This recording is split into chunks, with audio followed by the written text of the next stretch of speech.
dowladda federaalka oo bilowday in ay tijaabiso awoodeeda muruqeeda ay tijaabisay ama awoodeeda kadib markii ay muddo 2 sano ah oo ay tababar ku jirtay 2 sano ah tababar ay ku jirtay hadda awoodeeda ay tijaabisay aliyari awoodeeda ay tijaabisay muddo 2 sano ay tababar ku soo jirtay tababarkii hadda loo soo xiri dowladda waxay ciyaar tijaabe macnaha buujina ma aha karatay ma aha jabaan ma aha waxay markii loo soo xiri 2 sano oo tababarka waxay ciyaar tijaabe la gashay kooxii ka haray hogaamiye kooxeedka ciyaarta labaadna wax la doontaa animgo leeyka ma ogi aniga ciyaarta lamaad koox leeyla leedahay laakiin kooxda kale ma ogi laakiin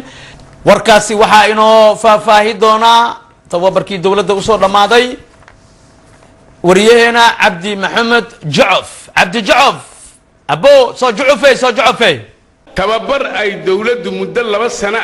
كتيرت أيي هدا كنت جابسي غار كمدا هجامية كوحدية دي هوري أي دد هوري حلال وقت صاقبتي دولة دي صامرة دلكا دولة دا أي أرنتاس كم عنايسي وح الله عليه وحي هبه أي مجال يالله إن أي جعنت الدولة سوقلان سي أبنية مجال مقدشو أو هجاجي لها هدبه إسرابك وابلودي مالمه لصور دافي أيا مالك مدة مجال مقدشو وحى لقى مقلاي دجالو كدوان كوي هري لو مقلي تري دولتنا قفكي كم مدح أضيقه أمر كذا تلابا أضيق ayay ka qaadaysaa abow tababarkan xoogan oo ay dawladdu soo qaadatay waxa la isweydiinayaa xagee ku soo qaateen dawladda